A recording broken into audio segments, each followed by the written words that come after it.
O podcast que você ouve agora é uma produção da Central 3.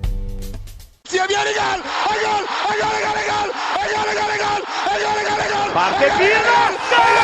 ¡Sí! ¡Qué victoria! ¡Qué victoria! Non lo so che ha segnato, ma chi se lo frega? Tardelli!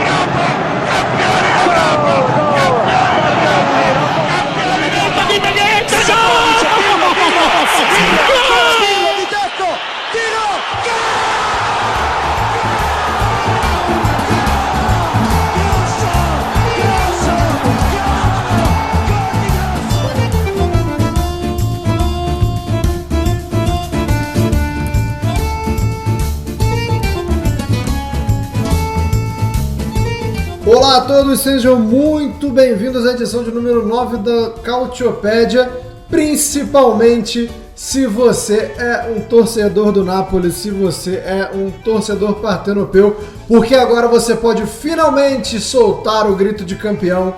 Depois de 33 anos, o Napoli volta a conquistar a Série A, volta a erguer e pode ter aí em sua camisa o famoso Scudetto.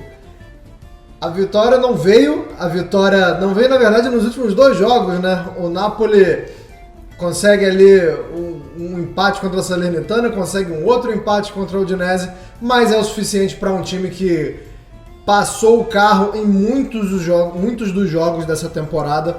O Napoli é um campeão com todo merecimento, é um campeão com bastante antecedência, não é à toa. Então, quem viu as últimas rodadas do Napoli, um time que estava começando a perder o gás, não se esqueça, não tenha memória curta do que fez essa equipe, da mágica que fez essa equipe durante toda a temporada da Série A italiana.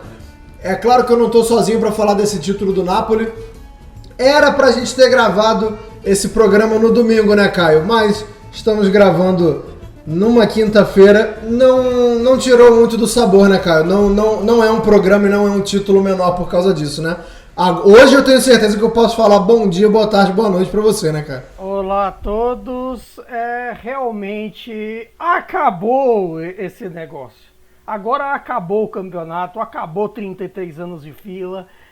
É um prazer enorme estar falando disso, é um prazer enorme estar gravando essa edição. É um prazer enorme dizer com todos os méritos que il Napoli é campione d'Italia pela terza volta nella sua história.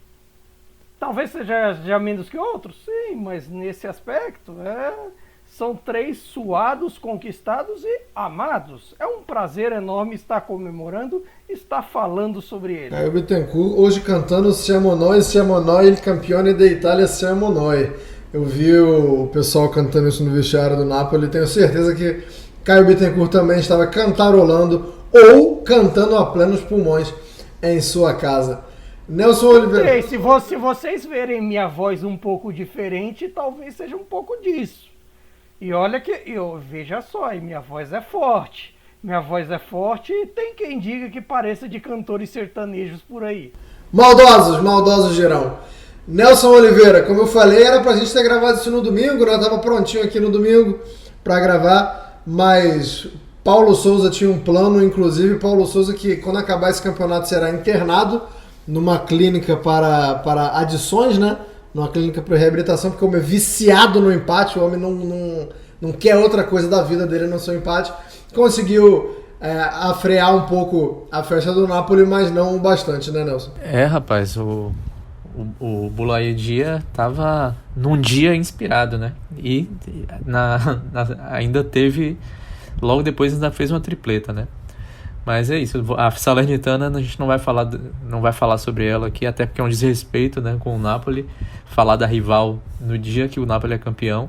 Então já vamos abafar esse assunto aí e vamos tratar do campeão italiano.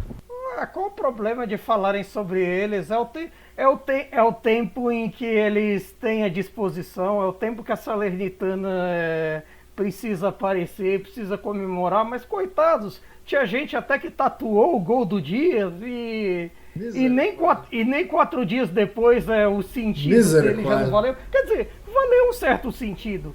foi a primeira vez que a Salernitana não perdeu do Napoli na Série A. Olha aí, todo mundo tem o que comemorar, né? A Salernitana... Não, na história. A Salernitana comemorou o empate e o Napoli comemorando a terceira Perdoe-me se eu título. parecer um pouco arrogante hoje. Foi mal, é parte do processo. Hoje é dia. Hoje solta os cachorros, Caio. Hoje você pode deitar e rolar aí, deita os cabelos. Mas eu vou começar com você, para quem não acompanha muito e para quem acompanha Peronomútil, para quem pode estar se perguntando assim, caramba, né, o Napoli voltou a ser campeão, mas eu lembro que quando eu acompanhava o futebol italiano, o Napoli tinha caído. Então, Caio, vamos voltar no tempo. Vamos lembrar como renasce o Napoli, né? O ano é 2004, tá, gente? 2004... não estamos falando da Società Sportiva Calcio Napoli, mas sim do Napoli Soccer. Explica isso aí, Caio. Exatamente. Na verdade, a história você pode parar, não tanto para 2004, mas para o que leva após 2004. 90 você ganha o campeonato e tudo mais, mas ali tinha um outro contexto. Tem toda a história do Maradona até pós-Copa do Mundo, ele é pego no doping, temporada 90, 91 é difícil e tudo mais. Mas dali começam, assim, existe uma frase famosa do Gunther Steiner, da Haas, se você assistiu Fórmula 1 Drive to Survive, vai entender, que é quando chove merda, nunca é garoa, sempre é tempestade. E no caso do Napoli, a partir de 92, de certa forma, foi o que aconteceu, porque em 92, por exemplo, você tem o caso do Fellaini, pego, assim, a princípio indiciado, depois absolvido na Operação Mãos Limpas. Depois de um certo tempo, os bancos já não querem emprestar dinheiro ao Napoli. E assim, isso muda um pouco o meio como eram feitas as negociações. Isso mela, por exemplo, a chegada do Stoichkov na época, 92. Teve uma troca de donos que acabou não dando certo, aí o Fellaini voltou mais tarde. O clube quase faliu nos anos 90 também, teve que vender jogadores para se salvar, teve a famosa venda do Tiro Ferrara para a Juventus, do Fábio Cannavaro por Parma, Zola por Parma, Kripa por Parma e vários outros jogadores que acabaram tendo que sair por conta da crise financeira daqueles tempos.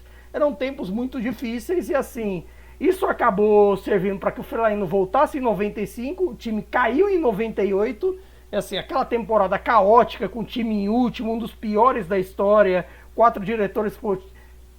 3 diretores esportivos e 4 técnicos, e assim, o time volta para a primeira divisão em 2000, mas assim, volta e cai logo em seguida, mesmo com novos donos, um Giorgio Corbelli que mandava Peronomútil e depois, 2 anos depois, teve que vender o clube porque foi preso, porque descobriram que a fortuna dele era falsificando obras de arte. Aí depois teve o Salvatore Rinaldi, que não conseguiu botar o Napoli de volta na Série A depois da queda definitiva em 2001. E aí em 2004, isso acaba assim, gerando a falência em 2004. Acabou tendo o pedido de falência, que no caso da Itália, muitas vezes não tem a ver com a quantidade enorme de dívidas, mas no caso o pedido de falência foi um pedido judicial em 2 de agosto de 2004. Veja só, por ironia, o aniversário do Napoli é no dia 1º de agosto de 26, aí no dia seguinte ao aniversário é julgada a falência. E aí, dias depois, Aurelio De Laurentiis, que já tinha tido uma proposta de compra rejeitada lá em 99, ele faz uma proposta na mão dos novos donos e registra a ideia do Napoli Soccer, que era trazer de volta o Napoli, que conseguiu a tempo se inscrever para a Série C1 na primeira temporada, não conseguiu para abrir, mas conseguiu para a Série C1, e começaram ali o projeto, digamos, entre aspas, aureliano. E aí naquele processo foi passo a passo. Passo a passo nos últimos 19 anos, já vamos para 19 anos em setembro, que começou essa cavalgada do Napoli rumo de volta ao topo. De volta ao topo deixado em 90. Agora você me fez sentir muito velho, viu? Só queria te falar isso. Eu não me dei conta.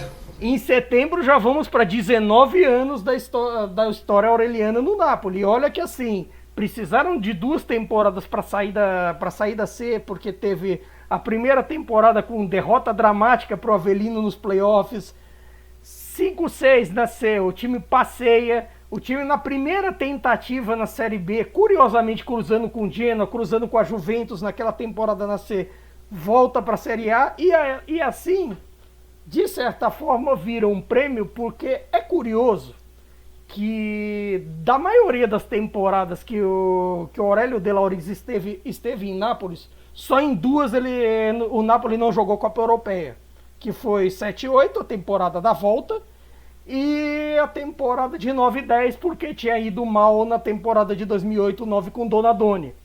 Mas assim, é um projeto, primeiro começou com aquele inominável lá que eliminou a Itália da Copa de 2018, não citaremos o nome dele aqui, dá trabalho, é ruim. Aí depois tio Reja, grande Eduardo Reja, trouxe de volta ao Napoli, e assim, esse é bom. A trilha dele no sucesso de Napoli, Atalanta e Lazio é infinita.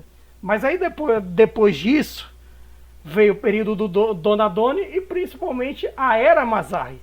A Era Mazzarri, o Napoli voltou a sonhar, voltou a estar na Champions League, voltou a ganhar um título com a Copa Itália de 2012, voltou a disputar o Scudetto, que foi em 12-13, e assim, começou a planificar o sucesso e os anos bons que tiveram com o Benítez, os anos bons de Era Sarri, e até assim, uma temporada boa do Ancelotti, se a outra nem tanto, e o período gattusiano. Mas esse do Spalletti é um pouco diferente. Calma, vamos chegar lá. Eu gostei muito desse... Vamos chegar lá porque assim, porque esse período e assim, o que deu nesse campeonato é a perfeita definição da frase clássica spallettiana usada desde os tempos do Empoli.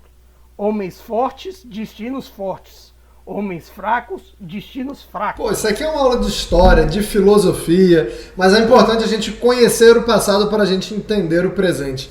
Nelson, eu vou voltar também com você, mas nem tanto, né? O Caio já fez todo um apanhado aí, todo o fundamento para a gente conseguir agora fazer esse episódio em cima desse fundamento aí, mas eu queria voltar com você para o começo da temporada.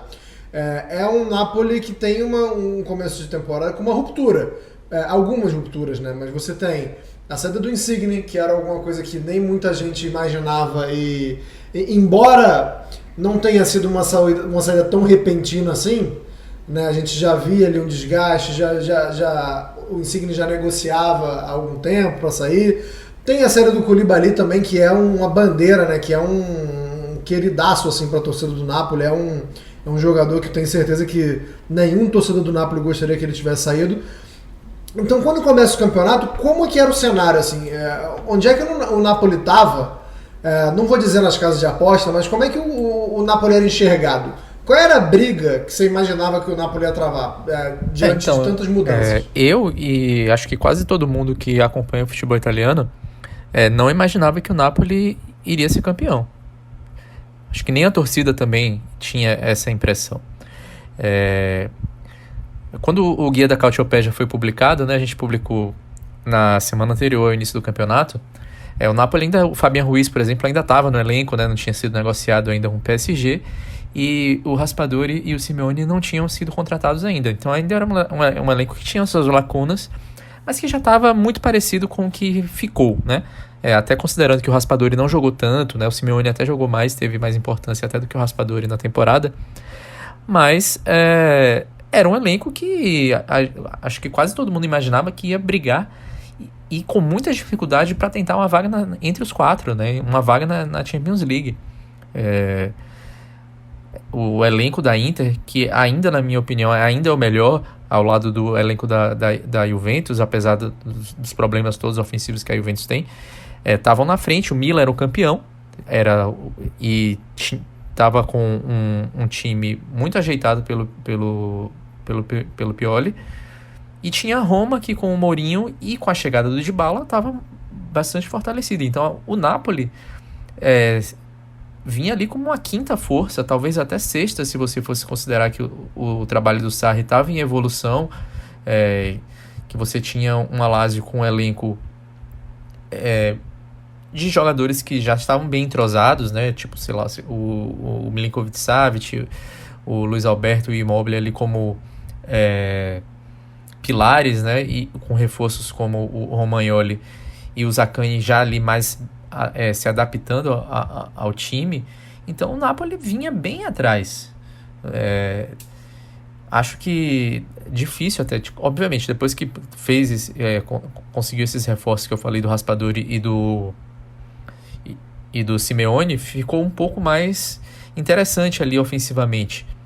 Mas o Spalletti passou a pré-temporada inteira ali reclamando que o elenco não estava completo, que tinha lacunas, que precisava ainda melhorar, ter mais opções para trabalhar. Enfim, não foi um trabalho de pré-temporada muito tranquilo pro Spalletti. E isso acabou impactando, né? Tipo, todo mundo imaginou que esses jogadores que chegaram iriam ter um pouco mais de tempo, iriam precisar de um pouco mais de tempo para se adaptar, e que o elenco não ia render assim de uma hora para outra. E aí você vai na primeira rodada, o Napoli vai até Verona, um jogo que é sempre um jogo complicado, porque o Verona tem uma rivalidade com o Napoli, e chega o Kvaratskhelia, joga pra caramba naquela partida, é o principal jogador em campo, e o Napoli ganha de 5-2 o Verona. Depois 4-0 no Monza. E aí vem o Napoli, uma primeira parte assim, de temporada muito forte, né? Antes da Copa, o Napoli conseguiu algumas goleadas, né? Na Série A não chegou a construir nem tantas outras goleadas quanto essas duas que eu falei. Goleou também a Cremonese e goleou o Sassuolo. Mas na Champions League humilhou o Liverpool, humilhou o Ajax em plena Johan Cruyff Arena, né? E também ganhou do Ajax muita folga em casa. Então, do Rangers eu não vou nem falar, porque o Rangers enfim, né, um nível um pouco inferior. Mas era um Napoli que saiu de uma pré-temporada muito complicada para um primeiro turno muito forte, talvez até se utilizando de alguns elementos surpresas aí, porque o Spalletti melhorou muito alguns jogadores, né? Por exemplo, o Lobotka era um cara que já estava dentro do Napoli, mas que nunca tinha jogado tanto nem em quantidade nem em qualidade quanto essa temporada, por exemplo. Então você vê o Mario Rui, que é um cara que já está no futebol italiano há muito tempo. Talvez a melhor temporada dele, antes dessa que ele fez no Napoli agora, tenha sido quando ele ainda era um cara que com o Sarri no Empoli apareceu. Aí depois ele passou pela Roma, chegou no Napoli, mas nunca tinha jogado nesse nível.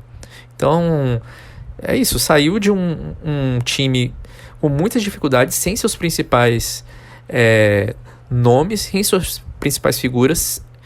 E você vê que o Di Lorenzo, por exemplo, se tornou uma figura muito importante, né? Se tornou capitão e também uma figura importante nos bastidores. Então, passou de um time que eu não vou chamar de desacreditado, mas de um time ainda verde, um time que ainda teria muito trabalho pela frente, para simplesmente um time que conseguiu algo que só Maradona tinha conseguido, né? Então, assim, um feito bastante impactante, né? Caio, o Nelson já citou aí o comecinho da campanha, né? As vitórias contra o Verona, contra o Monza, e aí praticamente um turno de vitórias, né? Tem uma sequência ali que começa contra a Lazio em Roma, que vai até a Udinese, que é vitória de setembro a novembro, do começo de setembro até novembro sem parar. Mas eu queria só tirar essa dúvida com você, se tem algum jogo que expressa o título, que fala assim, esse foi o jogo. Eu tenho um palpite aqui, mas eu quero saber a sua opinião. Se teve algum, pode até ser mais de um, mas se teve alguns jogos em que você olhou e você mesmo descrente, você cético, você sempre pé no chão, olhou e falou assim, porra, com esse jogo aqui não tem como o Napoli ser campeão. Não tem como não ser. É que assim, é muito complexo. Você pode pensar de acordo com as cascas que vão se criando para a temporada. Porque, por exemplo, eu creio que ganhar o clássico da Lazio em Roma, a virada como foi, com o gol do Kim, o Kvaratskhelia jogando uma partidaça naquele dia, foi um caso. A vitória contra o Milan em San Siro também foi outro caso, e até assim com uma força defensiva grande, com uma grande atuação do Meret naquele dia, e que o Napoli conseguiu sustentar a pressão e tudo mais, a maneira como ganhou alguns jogos. E aí eu citei até no podcast passado os gols do Raspadori no final, até contra Spezia, contra esse agora contra Juventus no fim. Outro de reta final foi o gol contra a Roma do Osimhen. Eu destaco também o 2-1 na Atalanta em Bérgamo, que deu uma boa crescida no momento que a Atalanta estava bem. Mas eu acho que assim, o que vai ser meio padrão para todo mundo, o que vai ser aquela coisa assim que tipo a marca desse momento, tanto que até o Di Lorenzo disse isso nas entrevistas pós-jogo, nos vestiários com a Udinese, naturalmente vai ser o 5-1 com a Juventus, porque ali foi a mensagem para o campeonato de que o Napoli estava muito acima do resto.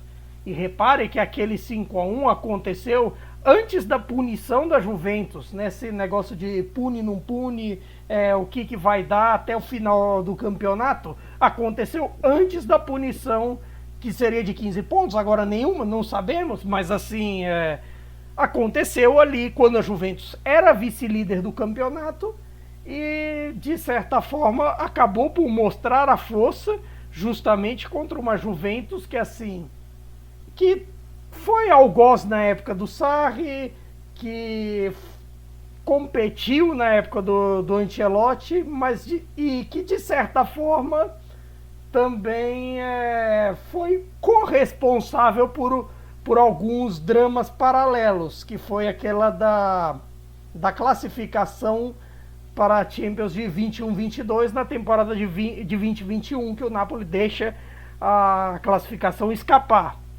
E até citando nesse contexto da saída dos jogadores, eu acho até importante ressaltar que no começo da temporada tinha uma certa pecha de amarelão para alguns jogadores por conta de tudo que aconteceu na temporada 21-22, que o Napoli teve chances reais de ganhar.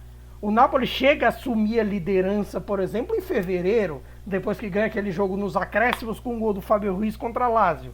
Aí depois vira uma troca de pontos enorme entre Napoli, Milan, Inter. O Milan assume a liderança, depois a Inter assume, e aí fica assim. E o Napoli teve boas chances em abril e acabou por desperdiçar algumas vitórias. Teve um gol de empate na Roma nos acréscimos em casa. Teve a famosa derrota para a Fiorentina, quando o Napoli podia terminar a rodada líder, em uma rodada que Milan e Inter tropeçaram, mas que o Napoli acabou perdendo, que muita gente, por exemplo, criticou o fato, citaram, por exemplo, o Fabian Ruiz. O Fabian Ruiz teve uma bola de frente para o gol e acabou não chutando. Tem muita gente que tem até esse lance meio como, nossa, terror, coisa e tal. E teve também a famosa derrota contra o Empoli, que foi assim, a facada, foi o harakiri para muito torcedor do Napoli. Porque assim, o Napoli estava ganhando 2-0 até 80 minutos de jogo, 35 do segundo tempo. E assim, para você ter mais ou menos uma noção, com essa vitória, a vitória contra o Empoli nessa temporada foi só a segunda do Napoli na história do Carlo Castellani contra o Empoli. Nem Maradona venceu lá, para você ter mais ou menos uma noção de como são as coisas. E assim, o Napoli toma a virada de uma maneira homérica em 10 minutos e com aquele gol bizarro do Pinamonti, que o Meret vai tentar sair de jogo tranquilo e chuta em cima dele e faz o gol. E assim, depois daquele jogo, ficou uma pecha de amarelão para muita gente. Assim, alguns jogadores, de certa forma, tem quem olhe torto. Por exemplo, o Insigne. Embora o Insigne seja um ídolo da torcida, tem torcedor que olha meio assim, ele não é tão decisivo assim, ele não é lá essas coisas, talvez quando precisou dele não foi lá isso, ele talvez não fosse um bom líder, inventasse um monte de coisa. E assim, mesmo com isso tudo, você tinha uma certa coisa assim de desânimo. E o desânimo abateu naturalmente porque assim, muitos dos reforços não eram bem conhecidos. Se você for parar o Kvaratskhelia, assim, pra ser sincero, eu sabia do Kvaratskhelia por duas pessoas que me repassaram, dois queridos amigos lá dos tempos de Futuri. Vou até citar o Henrique Matias, que já esteve com a gente lá no outro podcast, e a Bruna Mendes, que foi uma outra querida amiga que, assim, eles falaram pra mim que o Kvaratskhelia era bom de bola, coisa e tal, pelo trabalho que ele fazia no Rubin Kazan antes da guerra, e depois na seleção georgiana, e nos 3 meses de Dinamo Batumi, que veja só, deram o título ao Dinamo, ele já veio campeão de certa forma, poderia trazer alguma coisa diferente, mas ao mesmo tempo ninguém esperava. Por quê? Porque você tinha saída do Ospina, você tinha saída do Koulibaly, você tinha saída do Insigne, mais tarde teve a saída do Mertens também, que o Mertens tentou, mas é que havia dois aspectos. Um, o De Laurentiis não queria pagar o que ele queria, e outro, o Spalletti não encaixava ele no elenco, seja para competir com o Osimhen, seja para competir com o Zielinski de trequartista, uma vez que ele não joga de externo, de ponta há anos, desde, sei lá, 16, 17, que o Sarri coloca ele de falso 9 para então substituir o Milik. E de certa forma, ninguém esperava tudo isso, por mais que você tivesse boas contratações, por mais que você tivesse um Osimhen que saudável renderia, por mais que você tivesse, sei lá, essa alternância de Lozano e Politano, que às vezes irrita, às vezes não, mas assim, de certa forma, acabou por garantir pontos. E você teve também, assim, até o fator Raspadori, você teve principalmente, assim, o Anguissa mantendo o nível por parte do campeonato, você teve a substituição, a entrada do Kim Min-jae, que, de certa forma, fez valer a troca, fez valer assim a venda do Koulibaly, fez valer também o encaixe muito perfeito que ele fez com o Rachmani, a experiência do Di Lorenzo e assim, o fator Lobotka é o símbolo um pouco do que foi a persistência do Napoli com os jogadores. Por que eu digo persistência? Podemos lembrar do caso do Jorginho lá atrás. O Jorginho originalmente, com o Benítez, ele foi contratado para ser trequartista junto ao Verona. Era um tempo difícil, que o Hamsik tinha se machucado, o Pandev ali não tinha rendido de trequartista, e ali para janeiro de 2014 eles resolvem trazer o Jorginho do Verona como trequartista. Mas ao mesmo tempo o Jorginho não encaixa tão bem, e assim, você não iria tirar Marek Hamsik de lá. O Jorginho não servia tanto a Higuaín, tanto a Mertens ou Insigne, ou quanto a Calejon, quanto servia a Marek Hamsik. E de certa forma o Jorginho quase virou moeda de troca, foi negociado. Mas aí o Napoli soube manter, o Napoli soube acreditar no Jorginho e no fim das contas, por um acaso do destino, o Sarri muda para um 4-3-3 e encaixa o Jorginho ali no tridente com o Alain e com o Hamsik, e assim, o Jorginho substituindo o Valdifiori, que era o preferido do Sarri, e dá certo. E o Jorginho vira o que vira, importante no Napoli, importante no Chelsea, importante até mesmo em termos de elenco, em menor escala hoje no Arsenal. E assim, onde eu quero chegar? O Lobotka foi caso similar.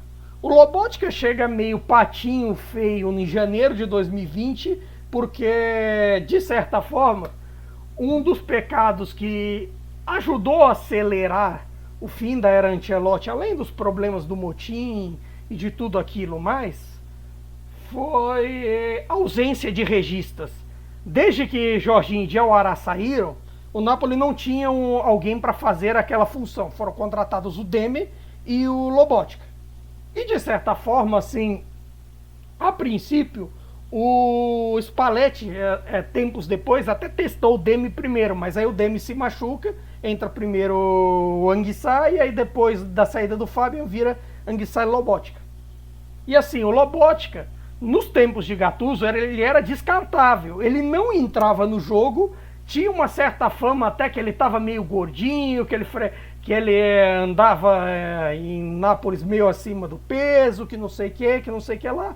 E no fim das contas, o Gattuso saiu, o Lobotka de descartável passou a ser utilizado, o Spalletti encaixou ele no time e ele virou o que virou. Virou uma peça vital para o Napoli, virou uma peça que encaixava muito bem como um dos registas desse esquema 4-3-3 do Napoli, que trabalhava muito bem com o Anguissa, que trabalhou muito bem com o Zielinski ao longo do campeonato e que deu uma certa dinâmica a todo esse processo. Que embora, assim, até para não perder a cornetada, eu senti um pouco de falta desse meio campo nessa reta final do campeonato. Calma.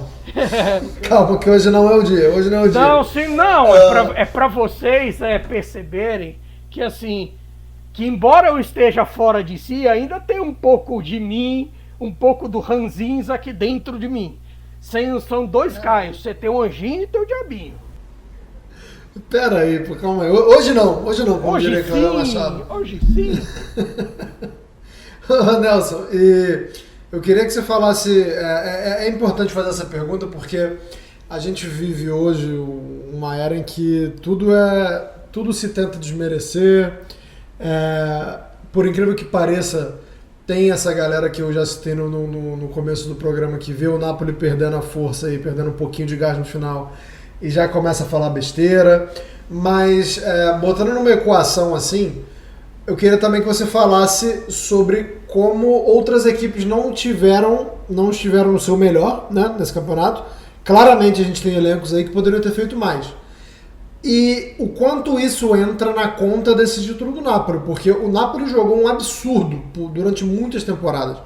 Mas eu queria que você tentasse fazer aí um balanço ou ver se dá pra falar alguma coisa das outras equipes, se teve realmente essa questão de que o Napoli ganhou, mas, sabe, essa galera que fica tentando procurar um asterisco, fica tentando fazer não sei, um meia-culpa assim, com outras equipes. Eu queria saber a sua opinião sobre o quanto isso influenciou ou não no título do Napoli, se você acha que não importa se outra equipe fosse melhor, o Napoli ia passar o carro do mesmo jeito. Antes eu queria só ressaltar que é muito curioso ver que o Lobotka é o eslovaco campeão com o Napoli e o Hamsik, que é um dos maiores jogadores da história do Napoli, também eslovaco, não ganhou o título com o Napoli, né? Mas enfim, eu sou da opinião que o campeonato teria sido muito mais difícil para o Napoli se algum time tivesse mais próximo. Eu acho que esse time, ele é um time inexperiente, não tinha nenhum campeão italiano no time. A primeira vez em 70 anos que um time ganha a Série A sem ter nenhum jogador no elenco que já tinha sido campeão italiano antes. Se eu não me engano, acho que poucos jogadores já tinham sido campeões nacionais em outros campeonatos também. Então era um time que assim que a gente podia dizer que eram 5 ou 6 mais ou menos. Poucos assim tinham sido campeões nacionais e ainda assim era tipo muito campeonato periférico. Kvaratskhelia é campeão na Geórgia, o Kim Min-jae foi campeão na China com o Beijing Guan, até numa temporada que o Renato Augusto teve. Se não me engano, um caso ou outro assim, e ainda assim era muito assim. Não tinha, por exemplo, campeões de grandes ligas lá. Assim, se você pensar nas 5 grandes ligas, Itália, França, Alemanha, Inglaterra e Espanha. Não tinha. Era o Lozano, né? Assim, casos bem periféricos. Era casos bem periféricos. Era o Lozano, né? Acho que ganhou o campeonato holandês e foi o máximo, né? O Lozano na Holanda e no México. Tanto até que o Lozano é o primeiro mexicano a ganhar o campeonato italiano. Inclusive, até agora, o México é o primeiro país da CONCACAF a ter, tipo, um jogador campeão em cada uma das 5 grandes ligas. Enfim, voltando à sua pergunta, Anderson, eu acho que essa reta final de temporada do Napoli, ela serve um pouco, não para cornetar, porque, enfim, o que o Napoli fez no primeiro turno, e depois eu posso falar um pouco mais sobre isso, eu acho que acabou impulsionando, né? O Cannavaro, por exemplo, né, Fábio Cannavaro, ele é dessa opinião. Ele é da opinião de que o Napoli estabeleceu de vantagem no primeiro turno, né, terminou o primeiro turno com a vantagem de 12 pontos, né? Então, acho que o Cannavaro é da opinião de que isso fez com que os outros times que estariam ali para competir com o Napoli desistissem um pouco da Série A e fossem se concentrar nas competições europeias, e que por isso a Itália voltou a ter tantos times em fases decisivas. Eu acho que isso tem um pouco a ver, mas eu acho que, por outro lado, a irregularidade dos outros times influenciou muito positivamente para o Napoli ter muita tranquilidade, né? Eu acho que se tivesse um time, não vou nem falar de 2, né? Mas se tivesse um time um pouco mais próximo, que colocasse pressão ali no Napoli, isso poderia complicar muito, até psicologicamente, e eu até diria que principalmente nesse aspecto, porque era um elenco com muitos jogadores sem essa experiência de estar na frente, né? Então eu acho que a gente vê que o Napoli teve alguns problemas físicos nessa parte final de temporada e também de ansiedade, o que acabou comprometendo no nível de atuação do time. Então talvez se tivesse sido submetido a mais estresse por mais tempo, talvez fosse um pouco mais complicado para ganhar. Eu não diria que não ganharia. Eu não acho que isso acontecesse. Porque eu acho que o Napoli teve muitos méritos, porque jogar na frente e não escorregar também dá trabalho. Porque você pode relaxar, você pode simplesmente achar que já está tudo ali definido. E o Napoli não fez isso, né? Um time que, além de ter estabelecido uma frente grande, é um time que perdeu 5 vezes apenas na temporada, considerando todas as competições. Então, obviamente, tem seus méritos. Mas eu já era dessa opinião antes e acho ainda que o campeonato seria muito mais disputado se essa diferença que o Napoli conseguiu colocar ali que agora já é de 16 pontos, né? Se não tivesse sido por tanto tempo tão grande assim, se tivesse ficado até na casa dos 8, que não fosse aquela vantagem assim muito extremamente expressiva, né? Que obviamente 8 pontos já é uma vantagem expressiva, mas não dá nem para comparar com o que o Napoli fez, né? Porque a gente já está falando que o Napoli vai ser campeão italiano praticamente desde acho que talvez até antes da parada da Copa do Mundo já se colocava o Napoli como potencial campeão, porque a vantagem já era muito grande no início, né? Então foi um primeiro turno muito forte, né? E isso influenciou totalmente nos rumos do campeonato. Mas eu ponho muito na conta, sim, principalmente de Inter e Milan. Não vou nem falar muito da Juventus, porque apesar de o elenco ser forte, o Allegri não conseguiu, desde que voltou, jogar bem, né? Então, apesar de ser um time que também não vinha perdendo muito, né? Começou a perder bastante agora nos últimos meses, também teve a punição, mas enfim, principalmente Inter e Milan poderiam ter dado uma pressão maior. Eu não acho que teriam conseguido ganhar, mas teria sido muito mais divertido pra gente, que tá aqui como amantes do futebol, né? Para acompanhar um campeonato mais pegado, né? O campeonato continua pegado ali do segundo ao sétimo lugar, tá bem pegado. Mas em termos de disputa de título... Diria, assim, vou até discordar desse aspecto, porque eu diria que, assim, em termos desse campeonato, até comparando com as pontuações da temporada passada, o Napoli é que saiu diferente. Porque se você for prestar atenção na toada dos vice-líderes, na toada do G4, porque, assim, na 33ª temporada 33ª rodada da temporada passada, o Milan era o líder com 71, o Inter vice com 69, o Napoli com 67 e a Juve tinha 63. Curiosamente, os mesmos 63 que tem hoje, ao fim da 33ª rodada, um ano depois. Quer dizer, de certa forma, assim, a Inter só os 9 a menos de diferença e o Milan tem, deixa eu ver, sou ruim de conta, poucos de diferença também. Então, assim, de certa forma, a toada de liderança, de disputa, assim, manteve. É que o Napoli manteve um pouquinho mais. Foi um pouco mais de diferença, assim. Para comparar mais ou menos, em termos, assim, para pegar 21 de referência, na 33ª de 2021, a Inter tinha 79. Assim, era um campeonato mais, assim, digamos, parecido. A Inter não chegou a dominar naquele momento, a Inter do Conte. Tanto que teve a disputa ali com o Milan do Pioli, ali para fevereiro, o que era o Milan líder vira Inter líder. Então, de certa forma, eu creio que assim, que os Milan, Inter e Juventus acabaram se mantendo. Mais ou menos assim, a mesma faixa que estiveram, a mesma difusão de forças que tiveram. E o Napoli acabou por sair além do normal. Mas eu acho que tem uma coisa assim, eu lembro de ter comentado assim, paralelamente com alguns amigos, até comentei com o meu parceiro Leonardo Bertozzi também, tipo, que a grande vantagem para esse Napoli, curiosamente, seria a parada para a Copa do Mundo. Por quê? Porque o Napoli só teve 6 convocados, mais ou menos, e assim, na prática nem todos eram titulares.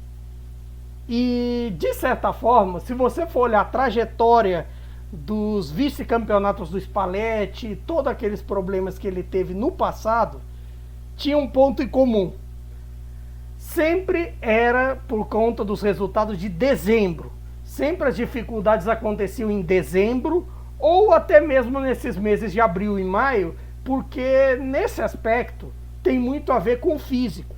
O físico dos times do Spalletti parece que assim, eles jogam bastante força com tudo nos primeiros meses, mas assim, não consegue dosar tão bem, por exemplo, depois que volta de uma data FIFA.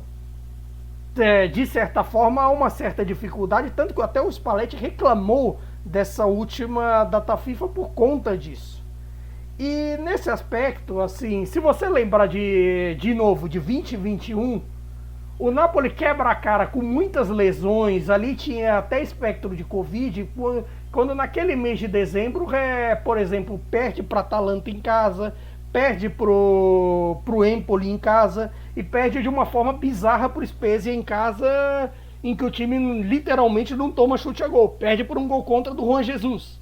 Então, assim, você tem muito disso também, da dosagem do elenco, assim, da maneira como foi esse campeonato, que assim é particular e dificilmente vai se repetir por razões óbvias, ainda mais levando em conta que daqui para frente teremos um calendário mais atribulado ainda.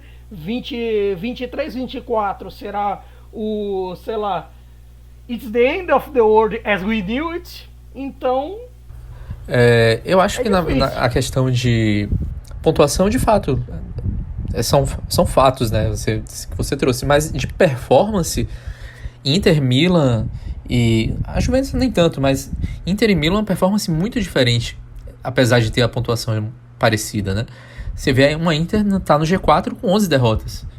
O Milan, campeão italiano, empatou até muito, mas tem 7 derrotas. Ele vem de um ano de campeão e outro ano de briga pelo título e passa para um ano de que perde muito. E principalmente de que são times que não convenciam, né?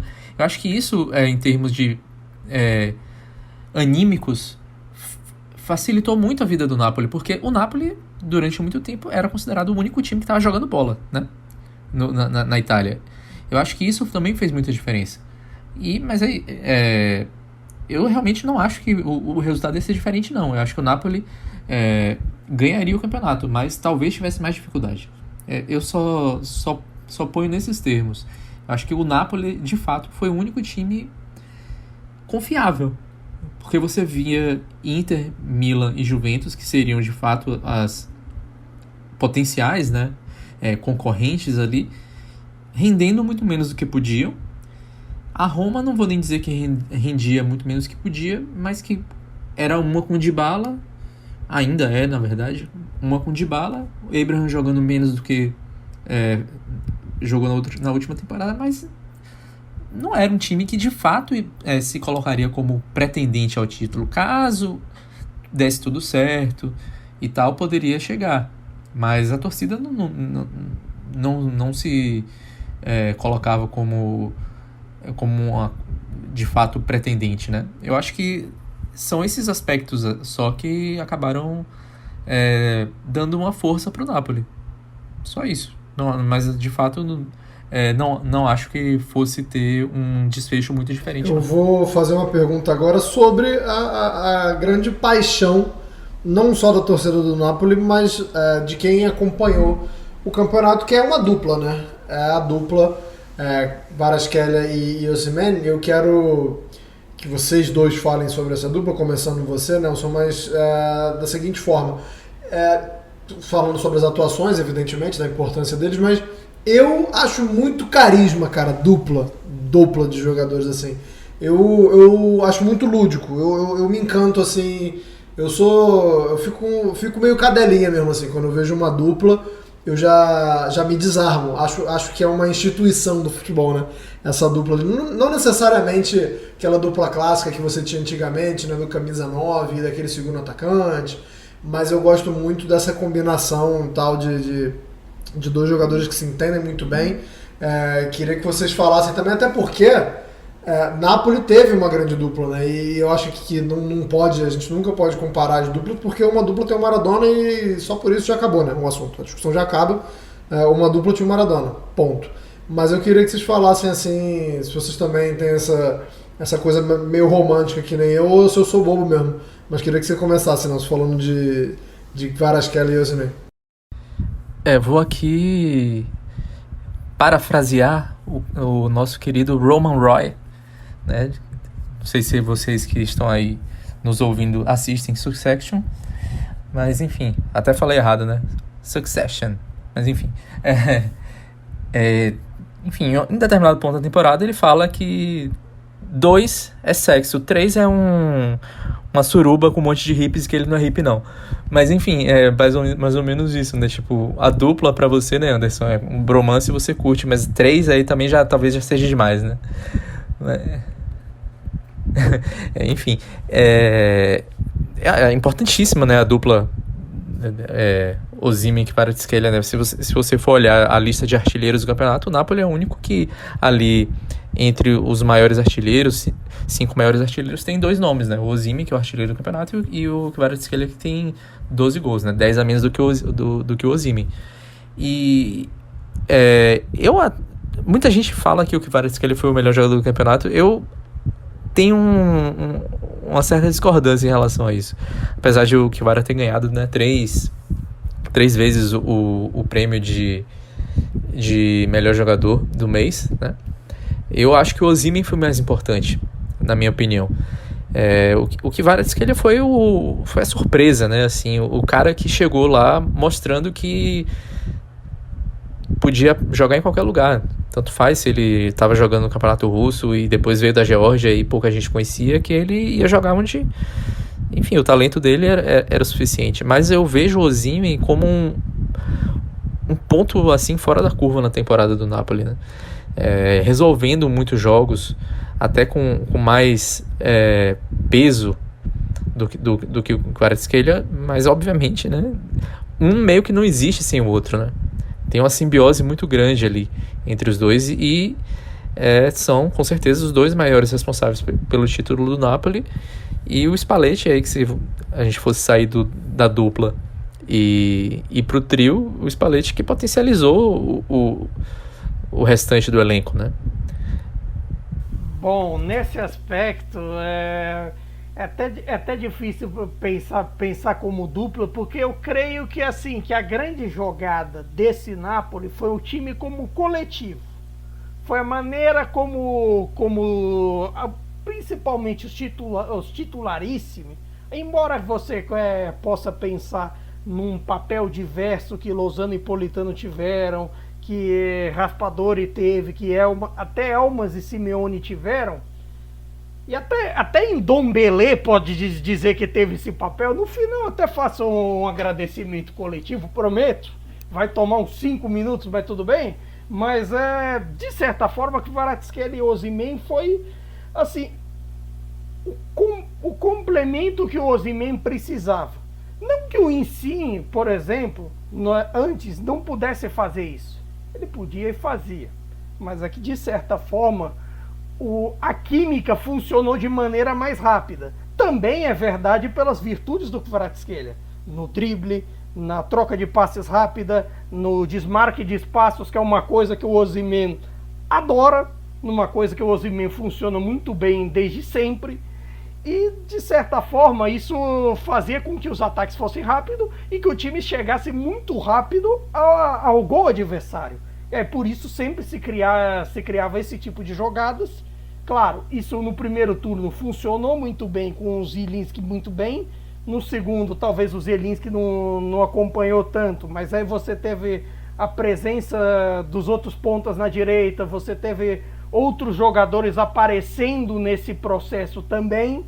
Mas de certa forma, a marca do campeonato é Kvaratskhelia e Osimhen. Para mim, eu vou com a mesma opinião do Nelson. O Osimhen é o meu craque do campeonato, é o cara que de certa forma, assim, o gol do título não foi dele à toa. De certa forma, até essa temporada era curioso que, assim, até debatia com alguns amigos torcedores do Napoli, que ele não fazia gols, por exemplo, nos jogos decisivos. Curiosamente também, assim, ele não fazia, mas tomava falta, tomava o pênalti que o Insigne batia e ganhava. Era meio assim. E de certa forma ele passou a decidir mais jogos nessa temporada. Foi assim no jogo com a Roma, foi assim contra a Atalanta em Bérgamo, foi assim no 5-1 com a Juventus, nos 2 clássicos com a Roma. Você pode, assim, teve a marca dele em boa parte dos jogos.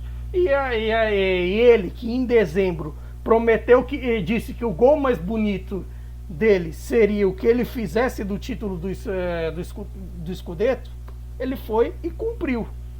De certa forma, assim, eu já vi até alguns debatendo, tipo, não, o Kvaratskhelia pode ser um one-season wonder, que não sei o quê. Se ele for um one-season wonder, já tá valendo, já tá pra sempre. Se os dois pararem a carreira agora, tipo, eles já vão ter no coração uma multidão de torcedores a vida inteira. Todo torcedor do Napoli vai ter eles dois no coração agora, depois de tudo o que eles fizeram nesse 2020-2023, quer dizer, e ainda pode fazer, ainda tem temporada. Tá pago demais já.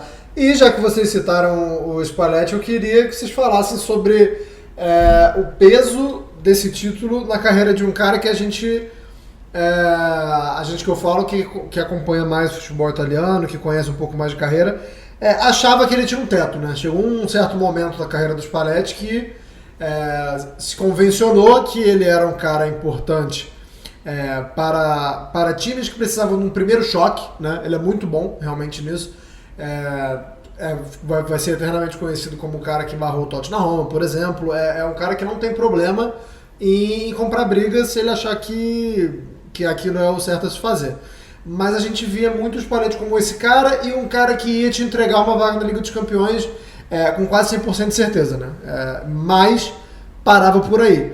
E eu queria que se vocês falassem, começando pelo Caio agora, que a outra eu comecei pelo Nelson, mas começando pelo Caio, se esse título é um divisor de águas, ou se na verdade a gente tinha sido injusto com o Spalletti e que na verdade ele sempre foi melhor do que a gente achava e que ou por azar ou por alguns outros fatores ele nunca tinha conseguido chegar no título, mas que já merecia antes, ou já vinha nessa toada há um tempo e que a gente acabava desmerecendo ele injustamente. Queria saber a sua opinião. Eu acho que dos tempos de Inter talvez ele não merecesse tanto, em vista das irregularidades dele e tal, mas nos tempos de Roma eu acredito que ele merecia muito bem, e mesmo assim foi o cara que pavimentou o caminho da Inter de volta às glórias, porque se a Inter não chega nos caminhos de Champions League que ele trilhou, que ele pavimentou ali, talvez hoje a Inter não fosse tão competitiva a ponto de brigar e ganhar por Scudetto,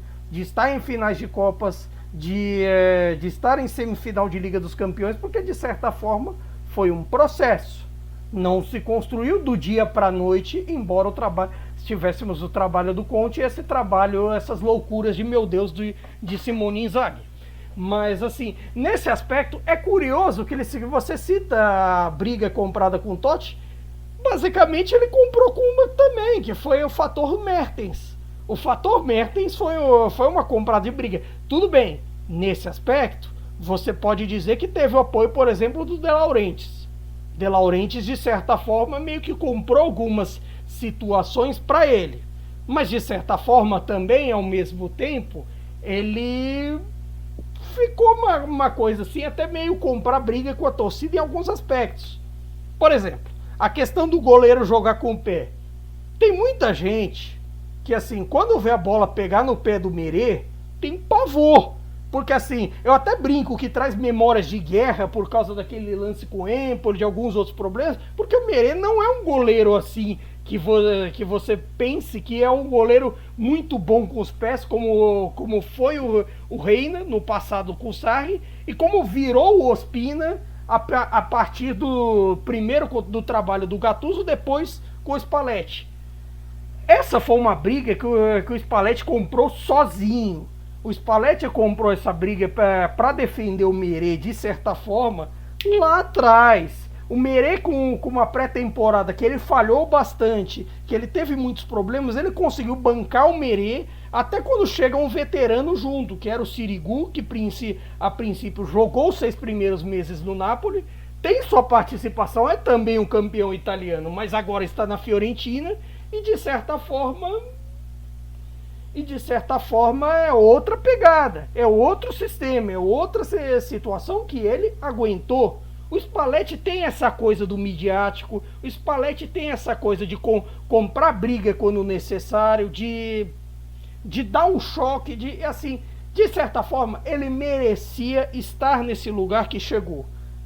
Se faltava alguma coisa no físico, de certa forma não falta mais. Falta alguma coisa. Falta, assim, o manejamento de algumas situações. Até mesmo com relação a isso de físico no futuro. Mas isso é problema para 2023, 2024. Eu acredito que para essa, ele soube muito bem encaixar o time. Ele soube entender as particularidades do seu elenco. E assim, de certa forma, ele transformou a quinta folha salarial da Itália em uma campeã, em uma equipe campeã. Então, de certa forma, esse campeonato é até eu acredito até que é mais a marca dele do que do elenco.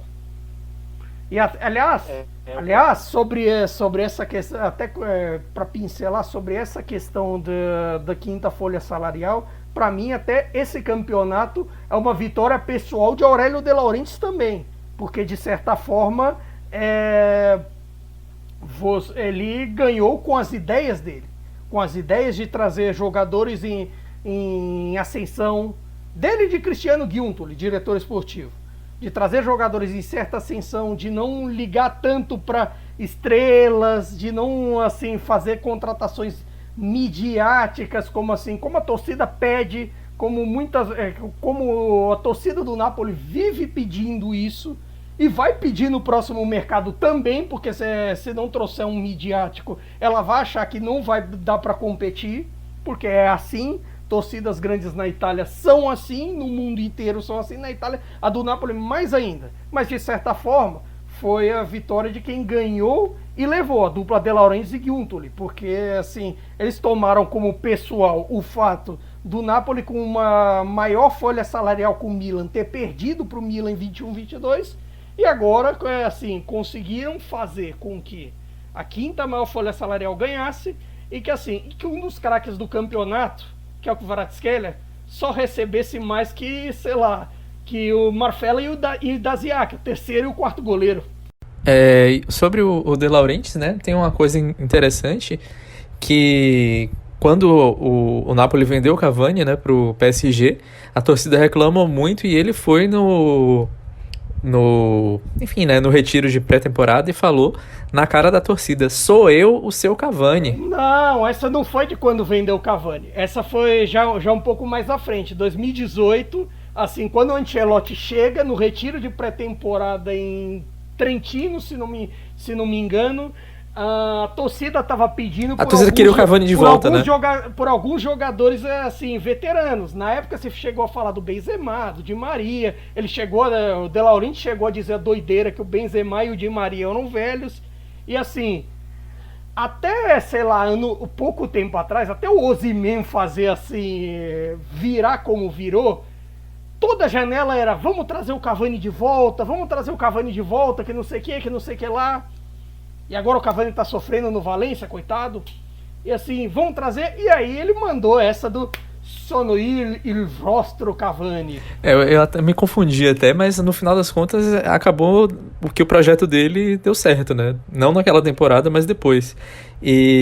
Não naquela temporada, teve muitos percalços, mas enfim. E sobre o Spalletti eu posso dizer que sempre acreditei, nunca duvidei. Na nossa casa antiga teve uma vez uma coisa meio guilty pleasures, eu não lembro exatamente o que foi, que tipo uma coisa meio, diga uma frase sobre o futebol italiano que faria você ficar com aquele negócio de um monte de gente com espada, sabe? Aquele memezinho. E eu falei, pra mim o Spalletti é um dos maiores técnicos do futebol italiano. Na época ele tava na Inter ainda, ou estava saindo da Inter, se eu não me engano, estava parado e, enfim, estava sendo ventilado, não lembro agora onde é que foi, mas enfim, ele estava sem contratando, ele estava sob contrato ainda com a Inter, parado, sem clube, recebendo salário da Inter, e a gente estava numa época que estava uma dança dos técnicos, né? Quem ia para qual lugar, a Roma estava querendo o Sarri, etc e tal. Enfim, e o Spalletti é um cara que, como você falou, Anderson, é um cara que te dá Champions League sempre, mas isso na minha opinião não é pouco de jeito nenhum, né? Porque ele levou a Udinese para a Champions League, ele levou a Roma para a Champions League também. Tudo bem, boa parte desse período aí foi uma época que a Roma estava brigando com a Inter, numa época de crise de Milan, de Juventus, ali pós-Calciopoli e tal, mas apenas 3 temporadas ele não conseguiu levar o time dele para a Champions League. Só uma delas ele terminou, que foi em 2008, 2009 com a Roma, ele ficou em 6º lugar, a Roma foi para a Europa League. Começou o ano seguinte, foi demitido logo no início do campeonato por rusgas com a diretoria, então não dá muito para contar essa temporada para ele, e a Roma também terminou classificada para a Champions, né? Foi vice-campeã, com o Ranieri já. E no Zenit, em 2013 e 2014, o Zenit foi para a Champions League, mas ele foi demitido antes também. Então, apenas na temporada 2008-2009, cheia, né, uma temporada cheia, que ele não levou para a Champions League. E aí ele chega no Napoli, e ganhar no Napoli, obviamente não é fácil, né? Só 3 vezes o Napoli foi campeão italiano. E ele, curiosamente, ele entra numa tradição, né?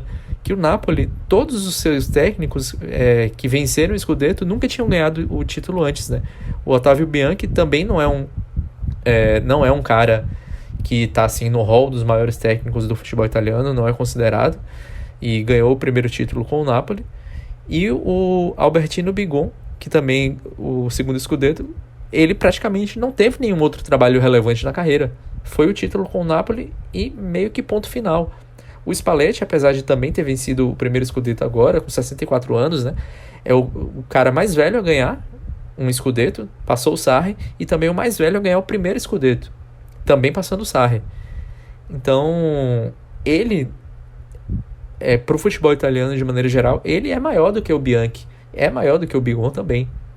Então, no final das contas, é um título que meio que coroa essa carreira que, às vezes, não chegou a ser tão vitoriosa assim, embora tenha tido vários sucessos em Copas, né, tenha vencido também o campeonato na Rússia, mas dentro do futebol italiano que poderia ter sido mais vitoriosa, né? Ele é um dos técnicos que tem mais participações na Série A também, né, mais jogos, né, na Série A, e na era dos 3 pontos com vitória ele também é o cara que tem mais partidas vencidas, né, venceu mais partidas.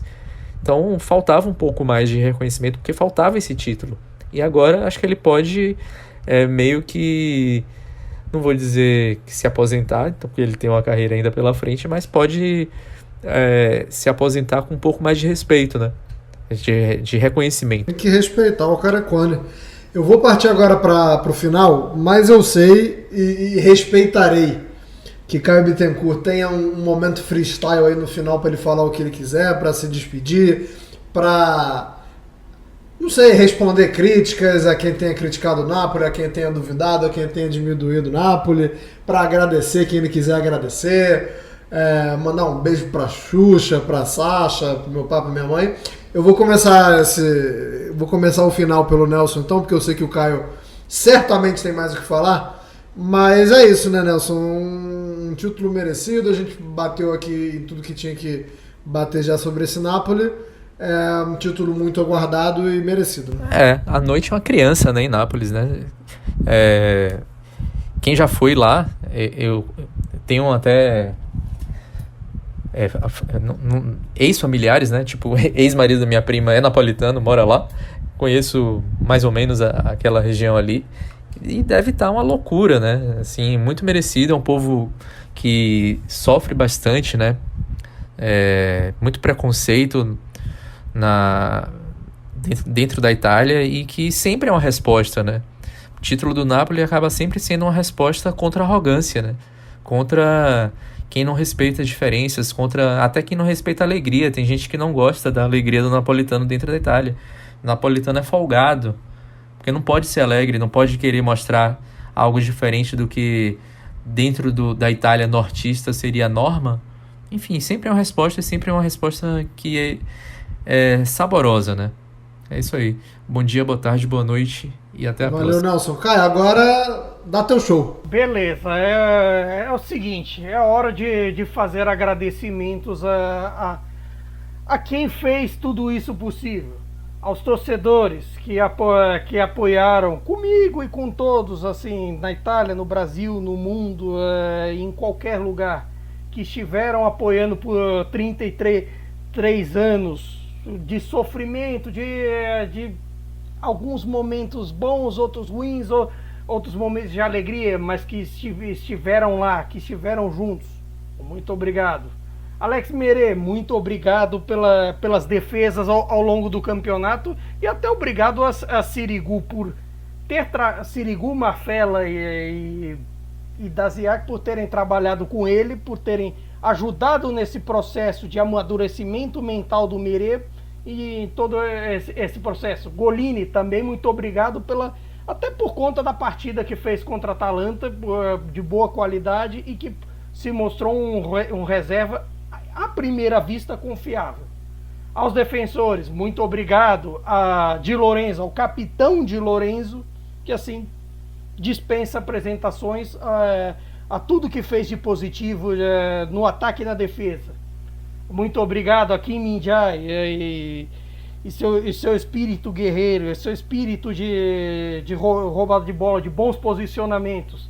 Obrigado a Hakimani por conta também dos seus bons posicionamentos, das suas jogadas pelo alto e de tudo que há de positivo. Mário Rui por conta da sua evolução ao longo do campeonato. O Zanoli por conta do seu crescimento enquanto esteve em Nápoles e vem tendo crescimento também na Sampdoria. O Berezinski, que também serviu para ser um reserva à altura, não jogou tanto. Há de agradecer também ao Oliveira, que foi uma opção responsável, uma opção correta e que vem evoluindo bem também na lateral esquerda. Ao Anguissá, que foi um dos grandes do meio campo na temporada e que vem sendo. Ao Lobotka, grande história de reascensão de quem não desistiu. Ao Zilinski, que também não desistiu nesse processo, um dos mais veteranos do elenco e que teve seu papel importantíssimo. Ao Kvaratskhelia, dispensa apresentações sobre sua magia. Ao Osimhen, dispensa apresentações sobre gols. A Lozano, tem suas burradas, tem seus problemas, mas tem seu valor também. É campeão e é merecido. Ao Politano, que também fez das tripas coração para estar aí. Um sonho que lhe foi negado lá atrás, quando o Sassuolo negou sua transferência para o Napoli.